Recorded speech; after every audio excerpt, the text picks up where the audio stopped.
Estudando o Livro dos Médiuns, um estudo sequencial da obra O Livro dos Médiuns de Allan Kardec. Essa é a nossa forma de transmitir esperança, conhecimento e alegria.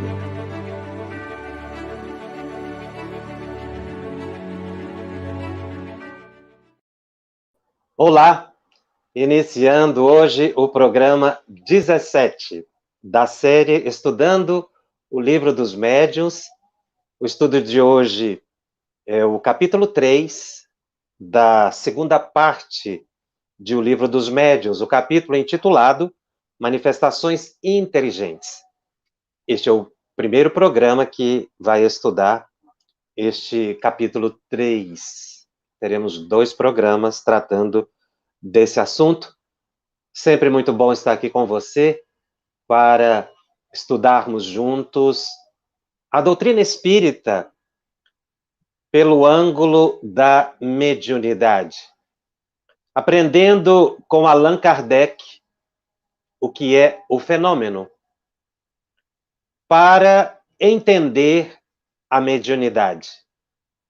Nós ainda temos o hábito, para dizer de forma geral, de enxergar a mediunidade como algo exterior a nós, e não interior, intrínseco à nossa estrutura psicofisiológica espiritual. Quando nós olhamos o fenômeno como algo exterior, a mediunidade se presta à produção de fenômenos insólitos, inesperados, algo como que espetacular. Mas quando nós olhamos a mediunidade como inerente à nossa estrutura psíquica, nós vemos a reforma moral, a transformação interior, para aprendermos a conviver, a usufruir, a disciplinar este sentido humano que é a mediunidade. Então, Allan Kardec, neste capítulo, vai tratar exatamente disso, analisando a mediunidade pelo ângulo do fenômeno, para enxergar o ser espiritual que nós todos somos. O capítulo é intitulado Manifestações Inteligentes, porque o capítulo anterior de O Livro dos Médiuns, o capítulo 2, fala dos fenômenos físicos. Aqui, das manifestações inteligentes. A palavra inteligente aqui se refere a uma vontade que se percebe na movimentação dos objetos que Kardec estudou ao observar o fenômeno das mesas girantes. Porque a questão posta por Allan Kardec é a seguinte: se os objetos somente se movessem, como se observava, poderia supor que era uma força desconhecida que provocava o movimento. E ele utiliza no item 65 algumas expressões como corrente magnética ou elétrica. Ele usa ainda uma expressão muito comum na obra da codificação, porque era utilizada à época da publicação de um livro, cientificamente, como fluido. Ele coloca um fluido qualquer. Nós vamos observar na leitura das obras de Allan Kardec a expressão fluido elétrico, fluido magnético, fluido elétrico para se referir à energia elétrica hoje, né? O fluido magnético para se referir ao magnetismo do ímã, por exemplo. Mas a palavra fluido estava se querendo dizer, não é, no contexto que Kardec utiliza, como uma força, um estado de matéria desconhecido. Então, não seria bem fluido, algo que flui, porque a palavra significa isso. Mas quando ele utiliza no contexto de fluido elétrico, ou seja, a ideia que se tinha de a energia elétrica fluía, não é? Hoje a ciência mostra diferente. Daí ele utilizar a palavra fluido, um fluido qualquer, ou seja, uma matéria qualquer, uma energia qualquer, movimentava os objetos. Essa foi a primeira solução que se deu àqueles fenômenos. No entanto, quando se observou que os objetos costumavam atender às solicitações, notou-se algo além de um movimento aleatório provocado por uma das forças da natureza. Então, pedia-se para que a mesa, por exemplo, ficasse apoiada numa das pernas, por exemplo, que se levantasse alguns centímetros do solo, que se inclinasse, e ela obedecia. Depois, organizou-se um alfabeto, e através de pancadas, de batidas, formaram-se palavras, frases. Foi aí que Allan Kardec percebeu que havia uma inteligência, ou seja, havia uma vontade, um ser dotado de liberdade para decidir por trás da produção daqueles fenômenos. Ele utiliza a seguinte máxima na tradução de Guilherme Ribeiro: todo efeito inteligente há de ter, por força, originar-se ou derivar-se de uma causa inteligente. Ou seja, se as mesas estão respondendo, é porque algo que tem a capacidade de pensar está respondendo. E aí ele indaga: que inteligência é essa? Com uma grande interrogação. Toda a busca de Kardec foi para entender que inteligência é essa. E essa busca ainda não cessou. Nós ainda não compreendemos na totalidade as nossas relações com o plano espiritual, e nem mesmo como se estrutura o chamado plano espiritual, que Kardec utiliza uma expressão sociedade dos espíritos, que dá bem a ideia de um ambiente organizado, de uma população organizada, que nos rodeia, que convive conosco. Então, essa compreensão dos espíritos ainda é uma busca nossa. Com certeza, nós vamos ter ao longo do tempo melhores compreensões. A busca de Kardec basilar descortinou um horizonte completamente diferente para o saber humano, que ainda avança. Quando nós mencionamos que nós ainda não conhecemos e não dominamos todas as leis que regem essa sociedade dos espíritos e as relações conosco enquanto encarnados, isso significa que nós devemos ter muita prudência e muito cuidado no trato com os espíritos.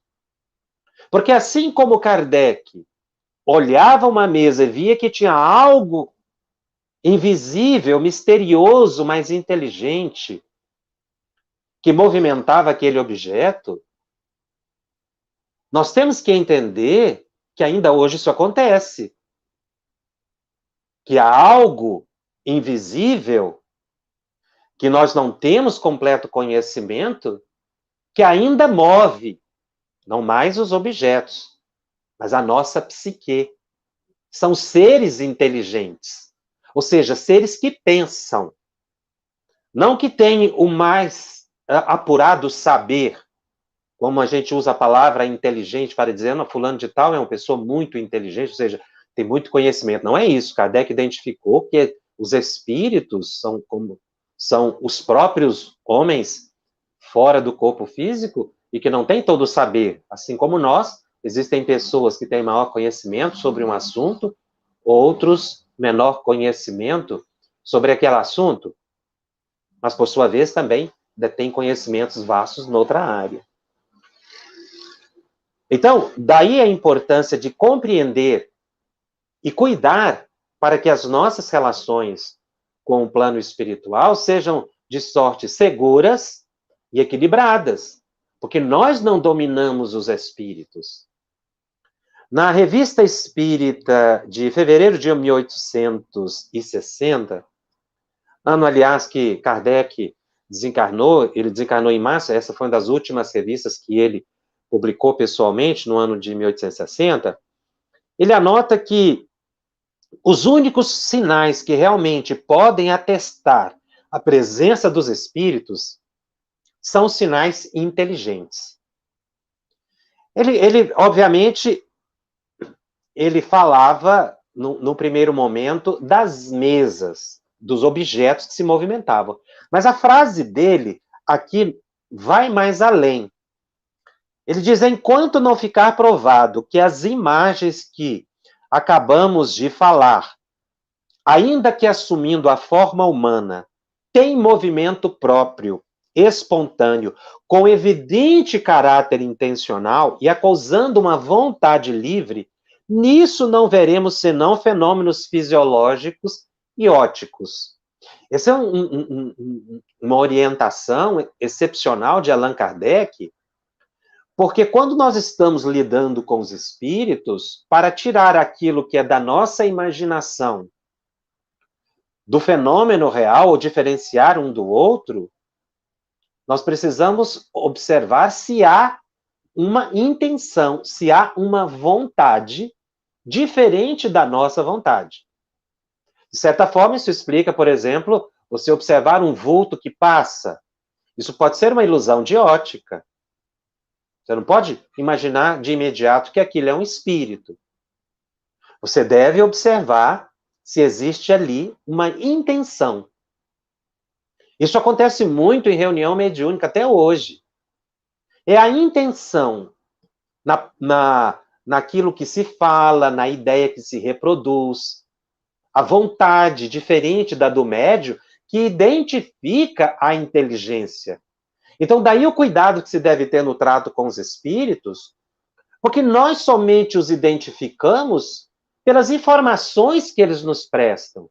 Daí, Kardec mencionar que nós devemos ter um senso lógico, crítico, não é? Racional para interpretar as informações que vêm do mundo espiritual, porque nós não os vemos, nós não os dominamos. Isso nos transmite segurança e nos tira a credulidade de acreditar em tudo, mas também não nos joga na dúvida sistematizada, nos faz raciocinar. Porque realmente é muito comum se acreditar em tudo que se diz que é proveniente do mundo espiritual. Muitas pessoas têm essa ideia crédula, assim como outros que refutam totalmente essa possibilidade. Então, na reunião mediúnica, nós temos que ter esse senso crítico, porque eu não estou vendo o espírito, eu estou vendo o médium em transe. Mas como perceber o espírito que está ali, já que eu não o vejo, não é? Através das suas expressões, que denotam o seu estado psíquico, o seu saber, a sua capacidade, a sua orientação, a sua desorientação. Não vamos aqui cogitar do fenômeno da vidência, que também está subordinado aos mesmos critérios, entre identificar o que é imaginário do que realmente é uma percepção espiritual, uma vez que a gente vê com a mente.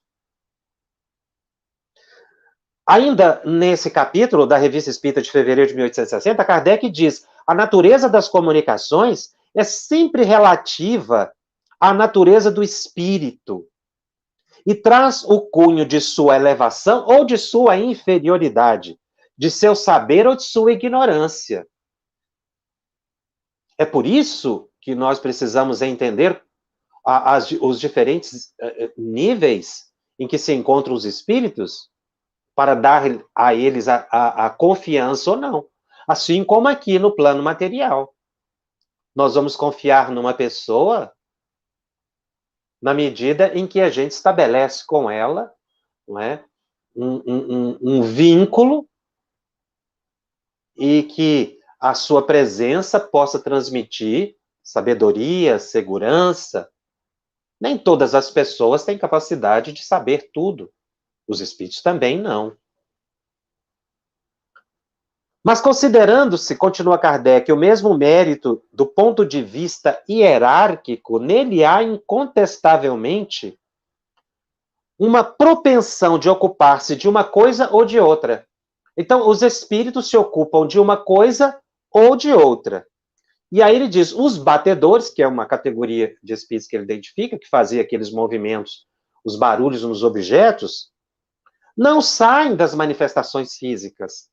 Ou seja, são espíritos inferiores. E a gente não pode perder esse norte nas nossas análises e participações das reuniões mediúnicas, e até mesmo ao prestar atenção nas intuições, nas mensagens psicográficas que recebemos, nós não podemos perder esse norte da ausência de elevação relativa a todos os espíritos. Que o saber deles está condicionado como o nosso. Aquilo que eles conquistaram, quando em vida material e enquanto em vida espiritual. Então, Kardec vai dizer que as manifestações inteligentes, ainda nesse mesmo periódico, na Revista Espírita, há entre os espíritos poetas, músicos, moralistas, sábios, médicos. É assim que a gente observa realmente na reunião mediúnica.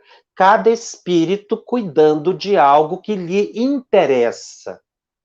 E cada um expressando o seu saber segundo o seu interesse de conhecimento, a sua elevação, o quanto estudou, o quanto experimentou. São todas manifestações inteligentes, ou seja, que denotam uma inteligência e que o médium vai transmitindo. E através dessas mensagens transmitidas, você vai vendo que o espírito ele se dedica à poesia, outro à música, um é desenhista, outro é sábio, outro é médico. Mas aí Kardec faz uma observação instigante, que nos leva a uma reflexão seríssima sobre as diversas manifestações de espíritos, muitos que nós respeitamos até no cotidiano pelo saber que expressa. Mas ele diz nesse parágrafo da Revista Espírita de fevereiro de 1960, ele diz assim, quando fala desses tipos, né, dessas categorias de espírito, desenhista, moralista, sábio, médico. Falamos de espíritos de uma ordem média, porquanto chegados a um certo grau, as aptidões se confundem na unidade da perfeição. Essa frase, essa conclusão final é excepcional. Enquanto o espírito está especializado, digamos assim, numa determinada tarefa e forma.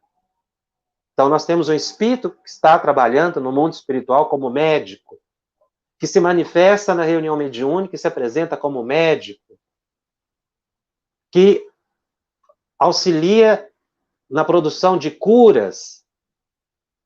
Esse espírito, segundo Kardec, é de ordem média. Porque quando esse espírito se elevar realmente, todas essas aptidões para a poesia, para a música, para o desenho, para as altas compreensões de moralidade, sabedoria e as ciências médicas exatas, enfim, tudo isso constitui o patrimônio natural do ser humano. Evoluído, quer dizer, o ser sublimado, o ser evoluído, perfeito, ele tem todos esses conhecimentos. Até porque teve diversas reencarnações. E em cada reencarnação, o espírito perfeito aprendeu algo, como nós estamos aprendendo aqui. Uns nessa encarnação estão se dedicando a uma profissão, seja ela qual for. Outros não estão tendo a oportunidade de ter a profissão. Mas isso também é um aprendizado. Uns estão tendo facilidades, outros estão tendo dificuldades. Tudo é aprendizado. Esses aprendizados estão num nível médio de formação do ser espiritual. Por que nós consideramos essa conclusão de Kardec excepcional? Porque às vezes a gente mitifica muito os espíritos. André Luiz descreve muito desses espíritos especializados no mundo espiritual. Nas suas obras, a gente vê, de quando em vez, ele descrevendo um espírito que trabalha insistentemente, que ele admira, e ele vai descrevendo as ações desse benfeitor espiritual no mundo espiritual. E aí, de repente, ele diz assim, narrando sobre certa entidade. Ele vai reencarnar. E aí André Luiz discorre sobre as encarnações anteriores, mostrando a necessidade ainda de uma reencarnação para cumprimento de uma tarefa, resgate de uma vida, de algo que cometeu errado na vida, um aprendizado, algo que deixou para ser solucionado. Quer dizer, embora seja um espírito de grande valor, e ele mostra isso, mas são espíritos médios. E às vezes a gente mitifica muito certas entidades. Porque aquela que realmente é perfeita, ela denota saber em todos os ramos do conhecimento humano e são altamente moralizadas, não se contradizem, não criticam, não criam preferências, não estabelecem antagonismos, não dão orientações particulares, senão de valor genérico. Porque realmente a gente observa essa mitificação, né? Então tem uma entidade que manifesta sempre, é o mentor, ele é mentor. E às vezes ele trata muito de um assunto. Mas ele ainda é um espírito em processo de aprendizado. E nós temos que ter esse senso de proporção para não perder a análise crítica, aproveitar aquilo que é útil para nós, mas não ficarmos cegos diante do que a gente recebe de orientação, ter sempre um senso crítico, porque nós não estamos vendo o espírito, nós não o dominamos. E só sabemos o que ele nos repassa. E daí surgirem as fascinações, as mistificações. Né? O espírito diz para a pessoa uma coisa e ela faz. Ela não questiona. Principalmente se for o mentor que ela acredita, que ela convive. O que estabelece grande perturbação na vida da pessoa. E ainda falando dessa identificação dos espíritos, quando ele fala da aptidão dos espíritos, Kardec complementa que há também a aptidão do médium. Porque o espírito vai se ligar a um médium que tenha também aptidão para aquilo, ou que teve em vida passada. Então, um espírito poeta vai naturalmente se aproximar para escrever poesias de alguém que ou tem experiência com poesia nessa encarnação, ou gosta de poesia, ou teve em vida passada. Às vezes ele pode não estar num ato de manifestação ostensiva, mas de forma intuitiva ou de inspiração. Porque é preciso oferecer uma base psíquica para que o espírito utilize os recursos do médium e transmita o seu comunicado.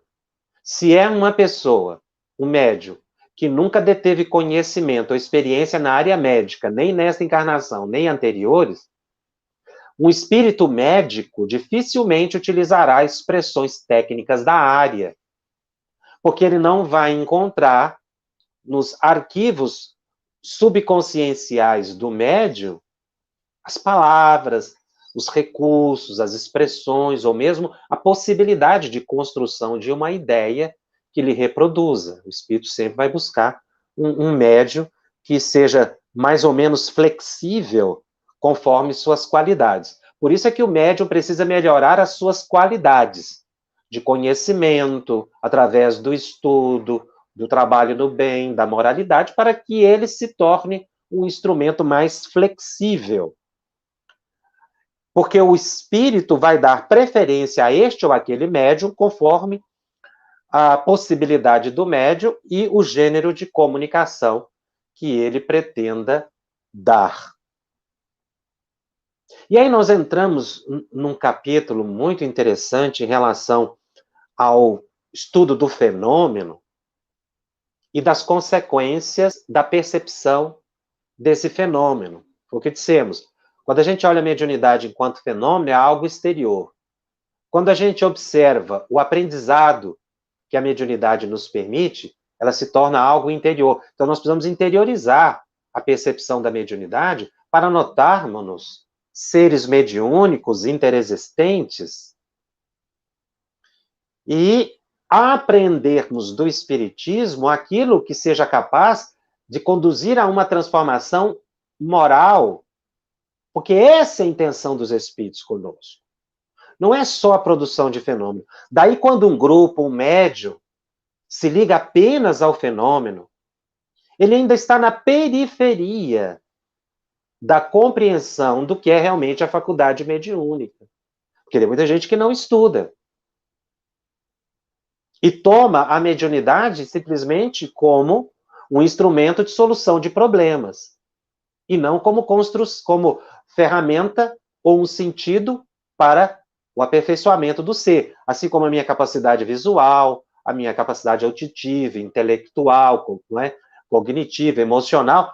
Esses recursos que nós temos são ferramentas que Deus nos permite para que eu estude, para que eu trabalhe, para que eu possa me aprimorar. Tudo tem um sentido. A mediunidade também tem o seu sentido. Exatamente de, ao me colocar em contato com o mundo espiritual, eu aprendo a me disciplinar. Então, há uma mensagem no livro Mediunidade e Sintonia, no capítulo 2, do Espírito Emmanuel, o Chico Xavier, que ele faz um paralelo muito interessante. Ele fala dos fenômenos mediúnicos produzidos por Jesus e as consequências tanto do fenômeno quanto das lições. Ele pontua 5 fenômenos produzidos pelo Mestre Jesus que até hoje são polêmicos, enquanto que muitas vezes se perde a essência espiritual do ensinamento. Exatamente para mostrar a nossa relação com a mediunidade, fenômeno e transformação moral.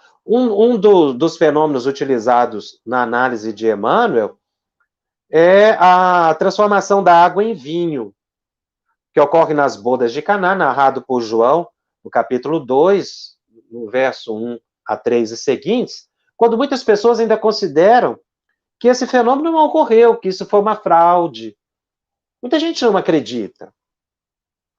No entanto, nós temos que considerar a grandeza moral de Jesus, e quanto a isso ninguém vacila, ao traçar os elevados conceitos de amor ao próximo, ajustando teoria e prática, com absoluto esquecimento de si mesmo em benefício dos outros.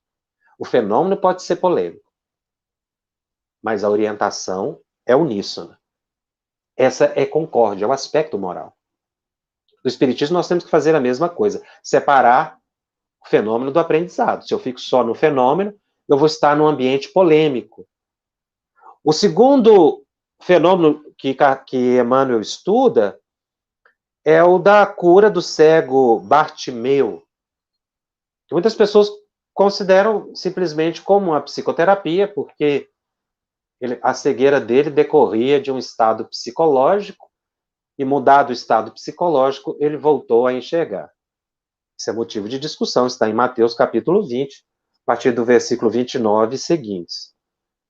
No entanto, em relação ao ensinamento de Jesus, quando ele dignifica a solidariedade, proclamando que o maior no reino dos céus será sempre aquele que se fizer servidor aqui na terra, não há discussão, não há polêmica. Porque esse é o aspecto que une o terceiro fenômeno estudado por Emmanuel, da multiplicação de pães, que muitos dizem que é um processo de hipnose coletiva, que Jesus não teria multiplicado. Quando é perfeitamente possível. Está lá em Mateus, no capítulo 13, nos versículos 13 seguintes, capítulo 14, nos versículos 13 seguintes. E Emmanuel comenta que, embora esse fenômeno seja polêmico, todos são concordes que o eterno amigo se consagrou aos sofredores e aos infelizes sem qualquer preocupação de posse terrestre, conquanto pudesse escalar os pináculos econômicos. Quarto fenômeno estudado ou mencionado por Emmanuel, que é de grande questionamento, é ainda o reavivamento de Lázaro, se realmente Jesus trouxe Lázaro à vida, se Lázaro tinha morrido. Está lá em João, no capítulo 11, nos versos de 1 a 29, se essa cura aconteceu ou não, ou como aconteceu, que é motivo de discussão junto ao meio teológico, ninguém pode negar o respeito incondicional ao benfeitor sublime que revelou suficiente desassombro para mostrar que o perdão é a alavanca de renovação da vida. E o quinto, estudado por Emmanuel, como problema de debate, é se o próprio Cristo ressuscitou. Está lá em Marcos, no capítulo 16, de 1 a 8. Mas ninguém pode discutir que a figura do enviado de Deus renasce dia a dia das cinzas do tempo, menciona Emmanuel, indicando a bondade e a concórdia, a tolerância e a abnegação por mapas da felicidade real. E aí ele termina esse belíssimo texto, que nós fizemos um breve resumo, dizendo: recordemos semelhantes lições na doutrina espírita. Fenômenos mediúnicos serão sempre motivos de experimentação e de estudo, favorecendo a convicção ou nutrindo a polêmica. Mas a educação evangélica, diz Emmanuel, é exemplo de serviço, definição e atitude. São forças morais irremovíveis da orientação e da lógica, que resistem à dúvida em qualquer parte.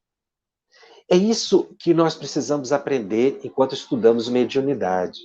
Estamos estudando as manifestações inteligentes para entender as nossas relações com o mundo espiritual e tirar daqui as forças morais que nos orientem a vida com lógica. Porque muitos de nós já não têm dúvida em relação ao fenômeno mediúnico. Nós somos adeptos espíritas, mas às vezes focamos muito no fenômeno. E outra coisa, não percebemos que certas dificuldades que passamos são importantes para o nosso crescimento espiritual e a gente não aprende isso porque às vezes não estuda. É o caso de pessoas que vão a um centro espírita para solucionarem problemas e recebem a cura, recebem a orientação. Mas muitos desses frequentadores que não se tornam adeptos não assumem um compromisso de transformação moral porque tem na cura espiritual algo puramente mecânico, algo de benesse que não lhe compromete a existência. Muitas pessoas buscam a cura e a solução dos problemas nas casas espíritas para continuarem vivendo a vida que viviam. Um passe que é capaz de estabelecer a renovação psíquica de uma pessoa tem uma finalidade. Não é devolver o indivíduo para a vida que tinha, porque senão seria uma conivência dos espíritos com o erro. Mas é uma oportunidade que a pessoa tem de rever a própria vida, de reconduzir caminhos. Então, uma instituição que vive focada em fenômeno, ela não colabora no progresso espiritual da pessoa. Fica esse ato, não é, entre o fenômeno e a transformação do ser. E mesmo em nós, quando refletimos a mediunidade em nós. Por que eu sou médium? O que eu devo fazer com essa percepção? Muita gente ainda está no plano da dúvida se eu sou ou não sou médium, se isso é problema psiquiátrico ou não. Isso é periferia. Nós temos que entrar na essência.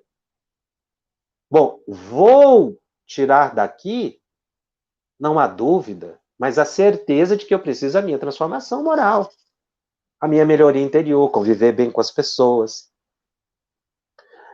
Na Revista Espírita de janeiro de 1869, Kardec tem uma fala que é como que uma síntese dessa mensagem de Emmanuel, ou o contrário, né?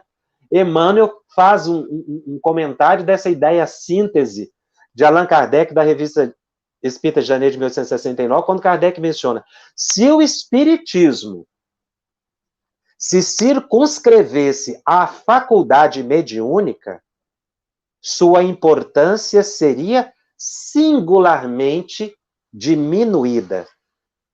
E para muita gente se reduziria a fatos mais ou menos curiosos. É o que acontece. Quando a pessoa não recebe informações seguras do que é espiritismo aplicado na vida cotidiana. Nem o próprio médium. Se o espiritismo ficar apenas na consideração da faculdade mediúnica ou do fenômeno, sua importância é diminuída. É a visão reduzida que se tem, ou reducionista do fenômeno mediúnico, que nós consideramos como algo de reunião mediúnica de uma vez por semana. O espiritismo só reconhece como adepto, continua Allan Kardec, na Revista Espírita de janeiro de 1869. O espiritismo só reconhece como adepto os que põem em prática os seus ensinamentos. Então, não é, o indivíduo não se torna espírita, nesse sentido maior da palavra, só porque ele é médium. Porque médium todo mundo é. Existem em todos os lugares, todos os ambientes, médiuns equilibrados, desequilibrados. Então, a faculdade mediúnica não distingue o indivíduo, mas a sua transformação moral. Só que a gente não olha assim normalmente. A mediunidade distingue, sim, o indivíduo, a gente fala muito assim, observa muito. Porque se o médium recebe o mentor na reunião mediúnica, ele é elevado. São dois mitos que se tem, né? De quem incorpora o mentor, o psicografa o mentor, é um médium elevado. Mas quem incorpora o obsessor é um médium inferior também. Isso não existe. Na verdade, isso se presta à maleabilidade do médium. Muitas vezes o mentor utiliza médiums com dificuldades exatamente para estimulá-lo ao engrandecimento moral. E não o contrário. Por isso Kardec diz que os adeptos são os que põem em prática os ensinamentos. Então não é pela quantidade de fenômeno que se produz. É pelo trabalho, segundo coloca Allan Kardec, pela própria transformação moral, que dá o sinal característico do verdadeiro espírita.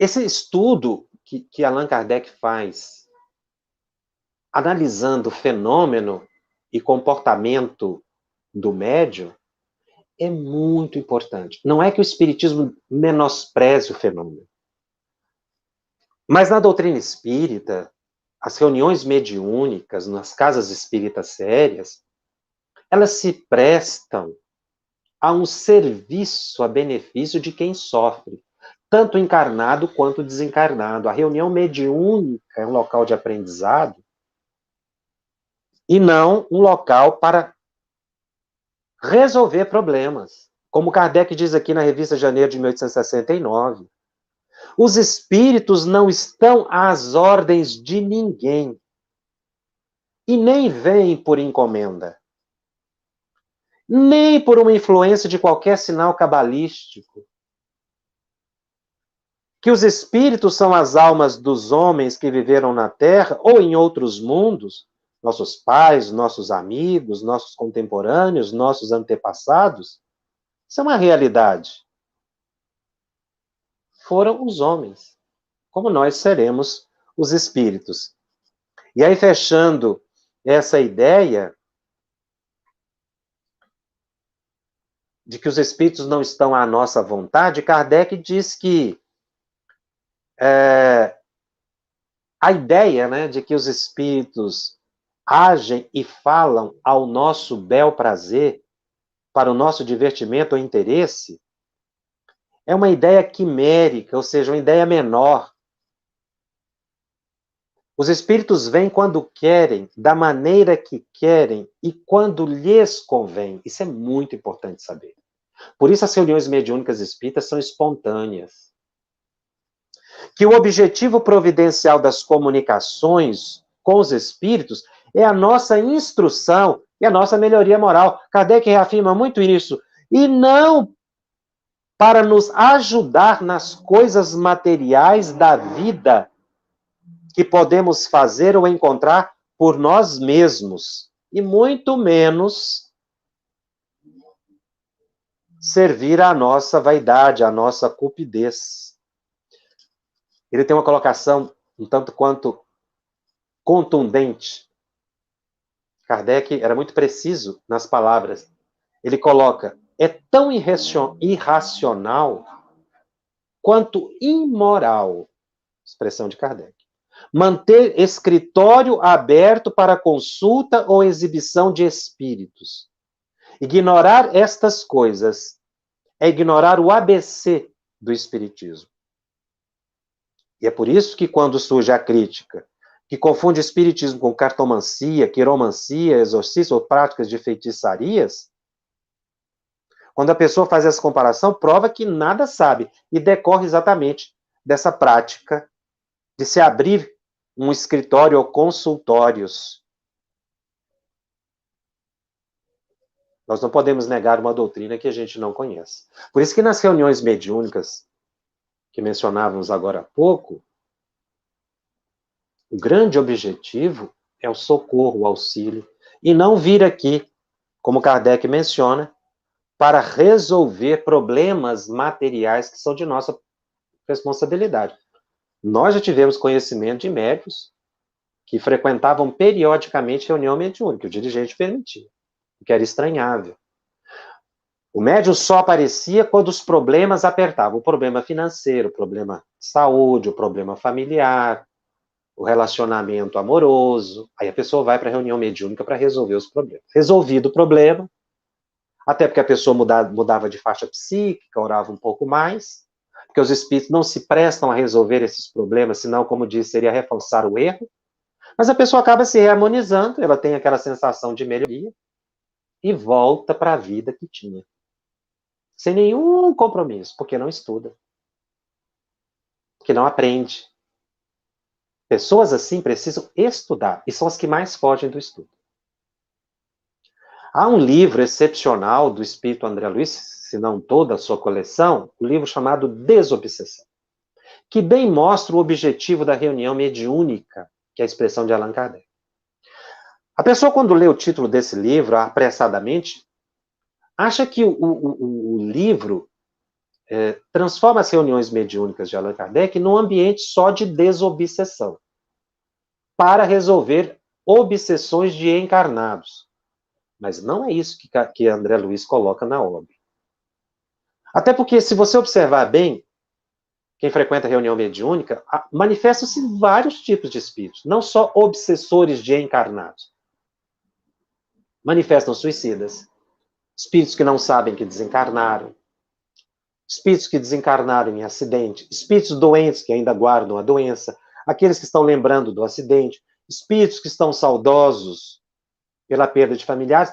Então, há uma grande parte de espíritos que manifestam em reunião mediúnica que não são propriamente obsessores. Mas por que André Luiz utilizou o título do livro Desobsessão, e a gente usa muito essa palavra para entender que a reunião é para resolver problemas de obsessão de encarnados? Se você estudar com cuidado a obra, que na verdade, se o Livro dos Médiuns é o manual da mediunidade, da reunião mediúnica, o livro Desobsessão de André Luiz é o ABC. Estudando com cuidado, você vai perceber que o livro é realmente de desobsessão, mas principalmente do desencarnado. Porque todos esses que eu mencionei estão obsidiados. Porque o que é obsessão? Ideia fixa. Obsessão é ideia fixa. Todos os espíritos sofredores que vão na reunião mediúnica estão com ideia fixa. Então, a desobsessão que André Luiz menciona no livro é primordialmente para os espíritos sofredores. Se você ler o conjunto da obra, você vai ver que é isso.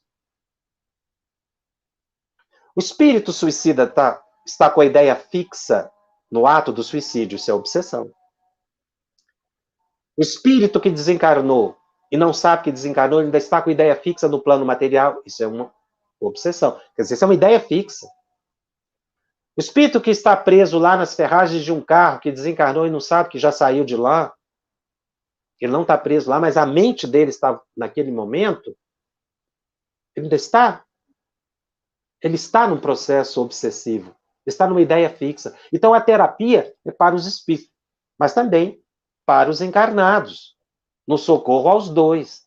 Mas, sobretudo, aquele momento ali é de atendimento ao espírito, porque o encarnado tem um momento da sua orientação nas palestras públicas, no estudo, no passe. O encarnado ele é orientado assim. E o espírito? Então, as nossas reuniões mediúnicas não são para a produção de fenômeno, pura e simplesmente. Por isso é que elas têm grande valor.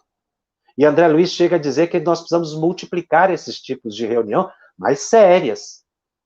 Não para aumentar a produção fenomênica, mas para melhorar o socorro a esses espíritos que precisam ser despertados, retirados do foco obsessivo em que se encontram. Não porque eles têm um obsessor, mas porque a própria mente está num estado fixo.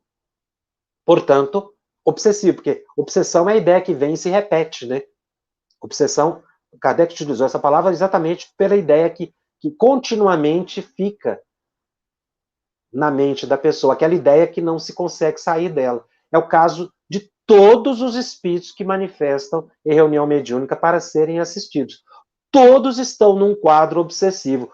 Todos precisam da desobsessão. Então, a palavra, o título do livro está voltado à assistência que se vai prestar na reunião mediúnica ao espírito sofredor. E a gente lê o contrário, a gente acha que vai para a reunião mediúnica para afastar os obsessores de nós encarnados. Lê do engano, porque não está escrito em lugar nenhum que desobsessão é afastamento de espírito, é afastamento de influência. Não é. Desobsessão é transformação psíquica, é tirar o foco obsessivo. Por que o encarnado fica obsidiado? Porque ele está numa ideia fixa, obsessiva, que ele criou e atraiu um espírito, ou um espírito em função de ligações do passado, teve acesso à sua mente. Obsessão, ideia fixa. Desobsessão é tirar a ideia fixa. Então, as reuniões mediúnicas espíritas não são puramente fenomênicas, foi o que Emmanuel coloca e que Kardec pontua muito bem aqui. Ou seja, nós precisamos separar o fenômeno da doutrina. Então, nós estamos numa reunião mediúnica em que estão ocorrendo fenômenos. Vários médios estão entrando em transe. Por quê? Para auxiliar aquelas inteligências que estão em estados de obsessão, de ideia fixa, dementados a se despertarem. Então, no Espiritismo, o fenômeno mediúnico na reunião mediúnica tem uma intenção e um propósito muito elevado. E o médium precisa entender isso, para não ficar focado nos aspectos do fenômeno, mas no aspecto do socorro e da ajuda. Por isso, trabalhar numa reunião mediúnica, atendendo o espírito assim, é uma atividade meritória e sacrificial para o médium. Mas ele precisa, ao sair da reunião mediúnica, manter o mesmo estado psíquico de auxílio aos benfeitores espirituais. Porque muitas pessoas vão para a reunião mediúnica e se preparam como quem vestisse uma vestimenta, uma capa apropriada para um ambiente. Saiu daquele ambiente, eu tiro aquela indumentária. Não é assim. O conhecimento espírita precisa presidir as nossas intenções. Mas se eu não estudar, eu fico achando que reunião mediúnica é fenômeno. E aí a gente foca só no afastamento de influências. Nós vemos centros que se organizam só para cura, centros que se organizam só para psicografias. Não tem estudo. Então essas pessoas não ficam realmente confortadas, não se tornam adeptos espíritas, não se transformam na expressão de Allan Kardec. Então quando Kardec ele separa a faculdade mediúnica do espiritismo em si, é porque ele quer dizer que, embora a faculdade mediúnica seja inerente ao ser humano, eu preciso utilizá-la para minha renovação interior. E não para me exibir produzindo fenômeno, e não para ganhar dinheiro com a mediunidade. Ele deixa claro, ele coloca como imoral, expressão pesada, que Kardec utiliza aqui para dizer daqueles que vivem da mediunidade.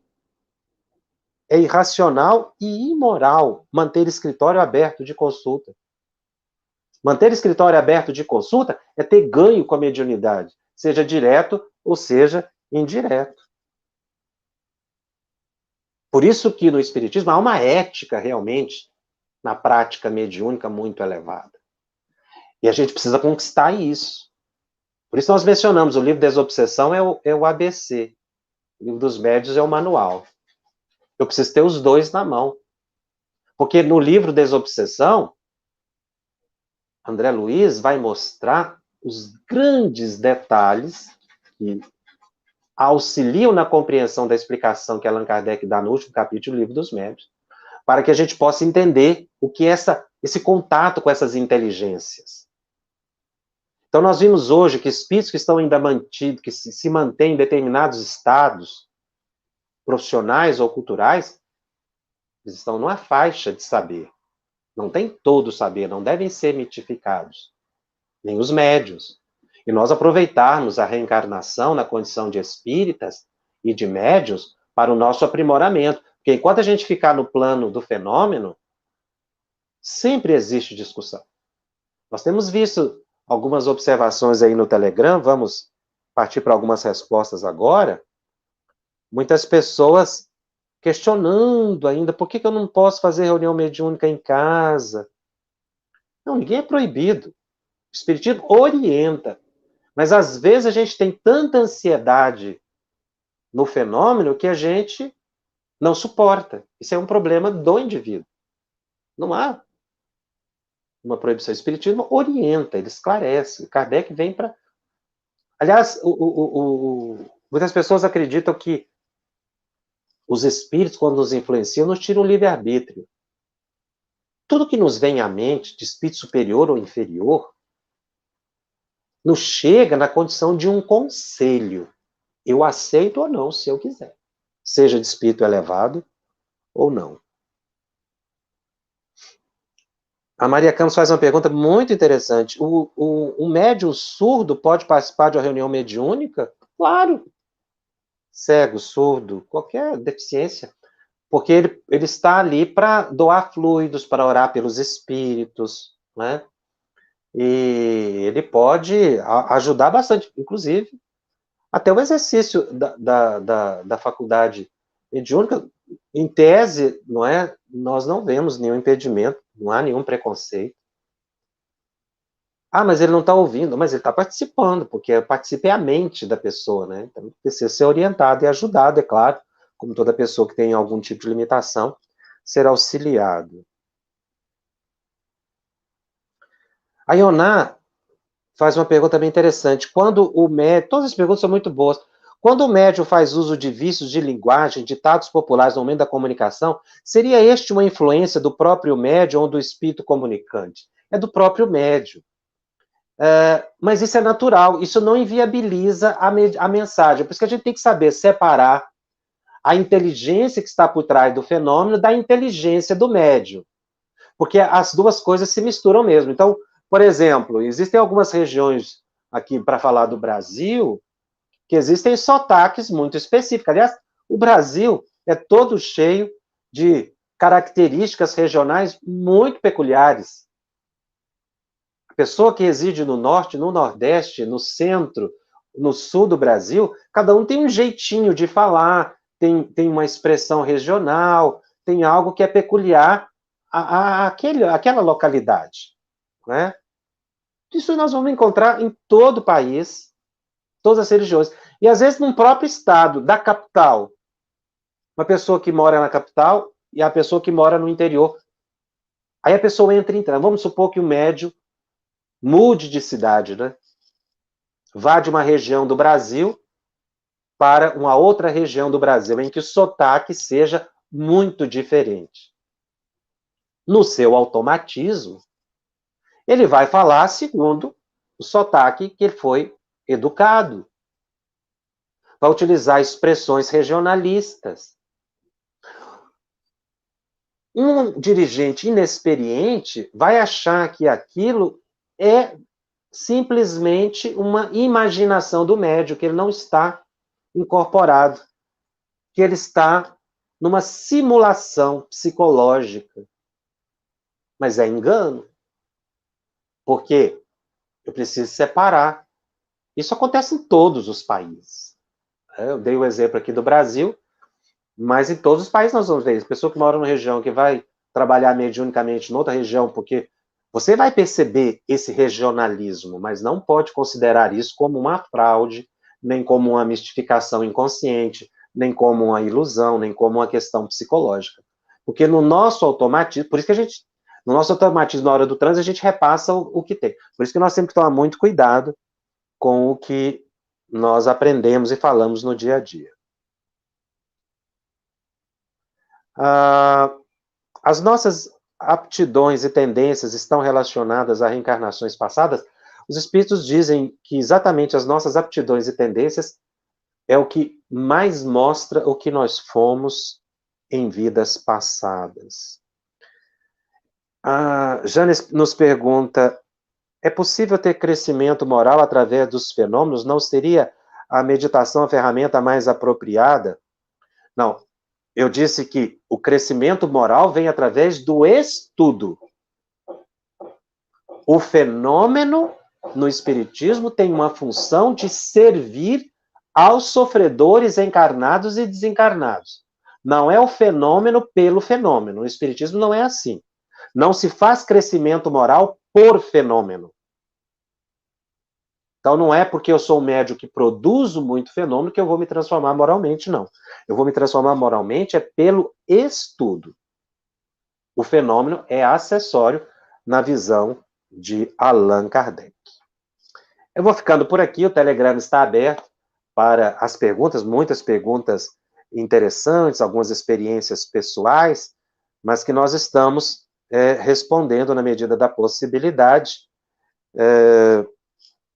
no Telegram. E aí, encerrando o estudo de hoje, nós vamos continuar o estudo na semana que vem, tem muita coisa ainda a falar sobre manifestações inteligentes. Esse capítulo de Kardec é riquíssimo, nós vamos retomar algumas discussões que tivemos hoje, algumas perguntas podem ser repetidas. Mas o nosso estudo está disponível também em podcast no canal da FEB TV, no Spotify e nas demais plataformas de áudio streaming. Os nossos encontros semanais ficam gravados e disponíveis gratuitamente. Divulgue os estudos, compartilhe com aqueles que não puderam assistir aqui ao vivo conosco. E se você tiver dúvida acerca da mediunidade, fique atento, aproveite as informações também participando do nosso grupo no Telegram, @FebTV_Médios. Baixe o aplicativo e escreva esse endereço, entre no nosso grupo, participe, faça sua pergunta, acompanhe a programação da FEB TV. Eu te aguardo na semana que vem. Até lá. Um grande abraço. Estudando o Livro dos Médiuns. Um estudo sequencial da obra O Livro dos Médiuns de Allan Kardec. Essa é a nossa forma de transmitir esperança, conhecimento e alegria.